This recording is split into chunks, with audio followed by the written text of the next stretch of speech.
Three little soldier boys sitting in a row, thinking as they guzzle who's the next to go. Oh, Philip. It's all right, Miss Claythorne. I don't mind joking on a full stomach. I must say, I was hungry. All the same, I don't think I shall ever fancy biscuits again. I was wanting that meal. I feel a new man. We had been nearly 24 hours without food. That does lower the morale. Somehow in the light of day, everything seems different.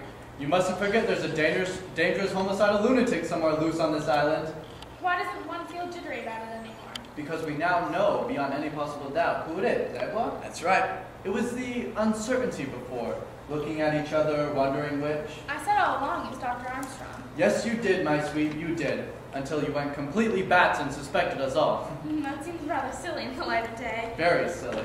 Allowing it is Armstrong. What's happened to her? Well, we know what she wants us to think has happened to her. What exactly did you find?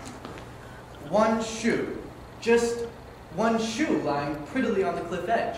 Inferent. Dr. Armstrong has gone completely off her onion and committed suicide. All very circumstantial. Even one more little soldier boy taken off the mantelpiece.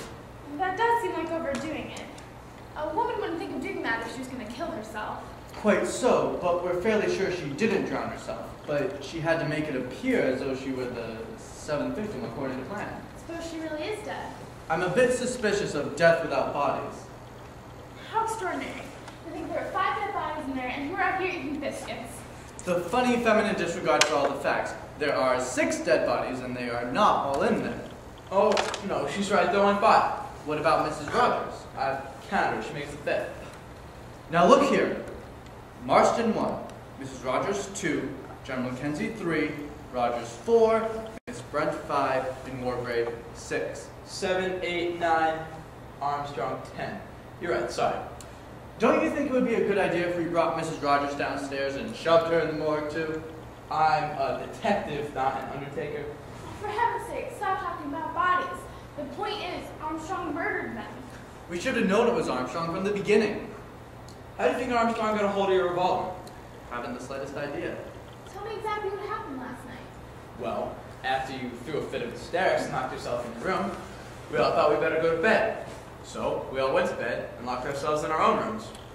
About an hour later, I heard someone pass my door. So I went to Bloor's room. He was there all right.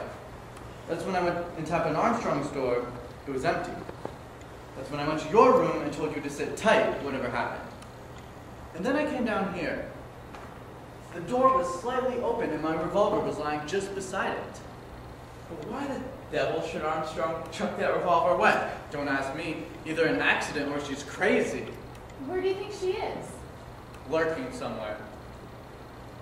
Waiting to have a crack at one of us. Look here, I want to go after this fellow. What a dog of the bulldog breed you are, Bloor. By the way, between friends, you did go in for that little spot of perjury, didn't you? Don't suppose it makes any difference now. Lender was innocent, all right. Mind you, I wouldn't admit it now that. You think we're all in the same boat? Well, I couldn't admit it in front of Mr. Justice Wargrave, could I? No, hardly.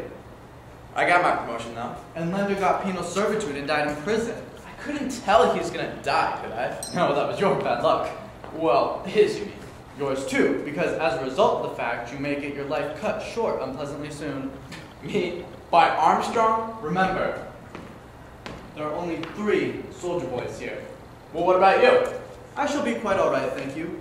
I've been in some tight places before, and I've managed to get out of them. Besides, I've got a revolver. Look here, if you're an honest man, as you pretend. Come, Bloor, neither of us are honest. If you're telling the truth for once, you ought to do the square thing and chuck that revolver down there. Don't be an ass. It's my revolver. I'm sticking to it.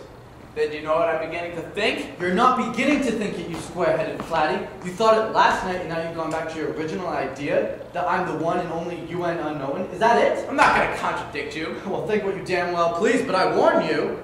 You two are acting like a pair of children. Sorry, teacher. Of course Wilmer isn't the unknown. The unknown known as Dr. Armstrong, and I'll tell you one very good proof of it. Oh, what? Think of the rhyme. 3 little soldier boys, 4 little soldier boys going out to sea. A red herring swallowed one, and then there were 3. A red herring. Don't you see the subtlety of it? That's Armstrong's pretended suicide. So she really isn't dead. That's very ingenious. To my mind, it's absolute proof. It's all mad because she's mad. Dressing up the judge, sticking Miss Brent with a hypodermic needle, chopping Rogers in half while he's cutting sticks. She's got it all made to fit. And that might give us a clue. Where do we go from here? 3 little soldier boys thinking they were through. One got clobbered, and then there were 2. One got clobbered. We'll have a job with that one. Now then, speaking of clobbered, Lombard, what do you say to a bottle of beer? Do stop thinking about your stomach, Lord. It's going to be your undoing. Oh, but there's plenty of beer in the kitchen. Yes, and if anyone wanted to poison you, the first place they think about putting anything is in a bottle of beer. What's that? A boat? Is that a boat?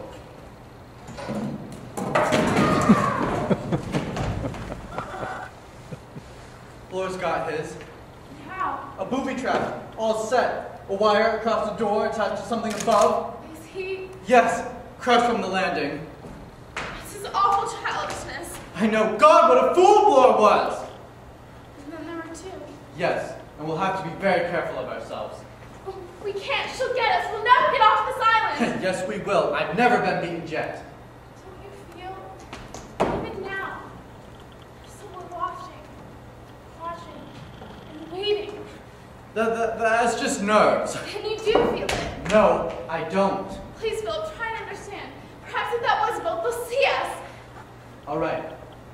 We'll go to the top of the island and wait for relief to come. It's a sheer cliff on the far side, so we'll be able to see if anyone approaches. I think it's better than staying here. Won't you be rather cold in that dress? I'd be colder if I was dead. Perhaps you're right. Let me just look around. Be careful. I'm not Blore.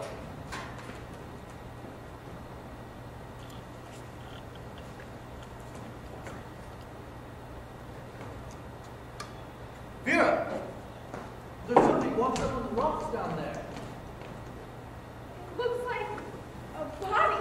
You wait here. I'm going to have a look.